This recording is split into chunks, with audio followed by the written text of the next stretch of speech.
الحمد لله رب العالمين والصلاة والسلام على سيد الأنبياء والمرسلين وعلى آله وأصحابه وذرياته أجمعين اما بعد۔ محترم و مکرم برادران اسلام، آئندہ مہینہ میں ایک اہم اسلامی شعائر میں سے قربانی کا موسم آ رہا ہے، اس لیے قربانی سے متعلق چند ضروری باتیں عرض کرنی ہے۔ پہلی بات تو یہ ہے کہ قربانی یہ واجب ہے اور ہر اس شخص پر واجب ہے جو صاحب نصاب ہو، یعنی نصاب نامی یا غیر نامی کا مالک ہو۔ نصاب نامی یعنی ان کے پاس 52.5 تولہ چاندی، 7.5 تولہ سونا، یعنی سونا چاندی روپیہ پیسہ ملا کر 52.5 تولہ چاندی کے برابر مالیت ہو، یا اس کے پاس مال تجارت ہو جو 52.5 تولہ چاندی کے برابر ہو، تو وہ نصاب نامی کا مالک ہے۔ اور نصاب غیر نامی کہ ایک آدمی کے پاس ضرورت اصلیہ، ضروری حاجات کے علاوہ مثلاً ایک مکان ہے، کچھ زائد زمینیں ہیں جن کی قیمت 52.5 تولہ چاندی کے برابر ہے، تو اس آدمی پر قربانی واجب ہے۔ لہذا جس پر بھی قربانی واجب ہو اور وہ مقیم ہو یعنی مسافر نہ ہو، تو قربانی کے ایام میں ان کے لیے قربانی کرنا ضروری ہے۔ ظاہر ہے لاک ڈاؤن کی وجہ سے لوگ مختلف حالات میں، مختلف پریشانیوں میں ہیں، لیکن اس کے باوجود قربانی کے ایام میں جن پر قربانی واجب ہے ان کو قربانی کرنا ہی ضروری ہے۔ قربانی کے بدلے میں غریبوں، مسکینوں میں صدقہ خیرات کر دینا یہ کافی نہیں ہے۔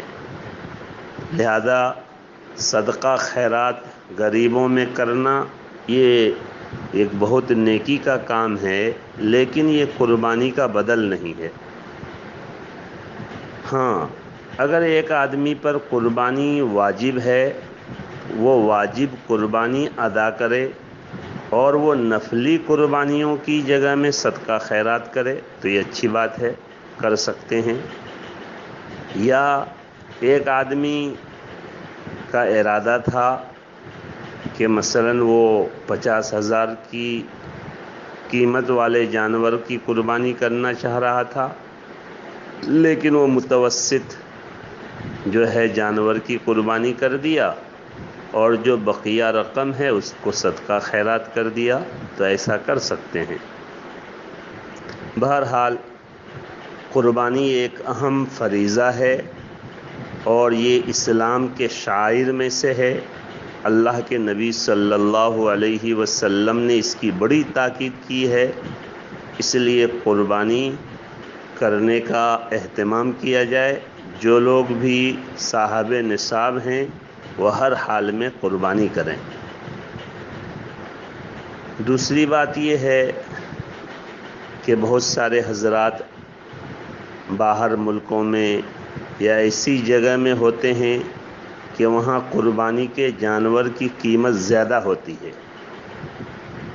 اب اگر وہ کسی ایسے علاقے میں رقم بھیج دے جہاں کم قیمت میں جانور مل جائے تو اس کی بھی گنجائش ہے، لیکن بہتر یہ ہے کہ اپنا جو واجب قربانی ہے وہ آدمی اپنے ہاتھ سے اپنے سامنے کرے۔ ہاں، جو نفلی قربانیاں ہیں وہ ایسے علاقے میں بھیج سکتے ہیں جن علاقوں میں کم قیمت میں جانور مل جائے، یا غریب علاقوں میں غریبوں کے تعاون کے لیے نفلی قربانیاں بھیج دیں تو یہ اچھی بات ہے، نیکی کا کام ہے۔ تیسری بات یہ ہے کہ قربانی کا جو چمڑا ہے اس سے مدارس اسلامیہ کو بہت ہی فائدہ پہنچ رہا تھا، لیکن چند سالوں سے چمڑے کی قیمت بالکل کم ہو گئی ہے۔ اب جو ہے اس سال مدارس کے بڑے حالات ہیں، اس لیے ہم لوگ اس کی کوشش کریں کہ قربانی کے موقع میں جس طرح آپ 7,000 میں ایک جانور خرید رہے ہیں تو آپ اس میں 500 روپیہ یا 1,000 روپیہ چمڑے کی جو قیمت سے مدارس کو فائدہ پہنچتا تھا وہ آپ اپنے قرب و جوار کے مدارس کو جو ہے قربانی کے موقع میں یاد رکھیں اور ان مدارس میں اپنا تعاون پہنچائیں۔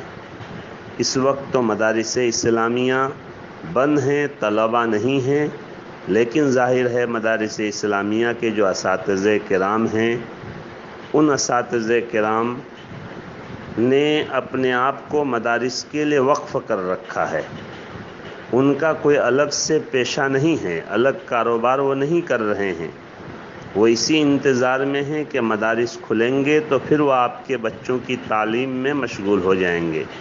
اسی لیے اساتذہ کرام کی تنخواہوں میں آپ کا تعاون پہنچے گا تو انشاءاللہ آپ کو اس کا بہت بڑا اجر اور بہت بڑا ثواب ملے گا۔ اللہ تبارک و تعالی ہم سب کو صحیح عمل کرنے کی توفیق عطا فرمائے، اور جو ہمارا ایک بڑا تہوار قربانی کا موقع آ رہا ہے، اللہ اپنی رضا اور خوشنودی کے طریقے پر ہم کو عمل کر کے اس خوشی کے موقع میں اللہ اپنی رضا، اپنی خوشنودی ہمیں نصیب فرمائے۔ وآخر دعوانا ان الحمد للہ رب العالمین۔ ویڈیو کے نیچے سبسکرائب کے بٹن پر کلک کریں، بیل کے آئیکن پر کلک کیجئے تاکہ ہر نئی ویڈیو کی نوٹیفیکیشن آپ کو مل جائے۔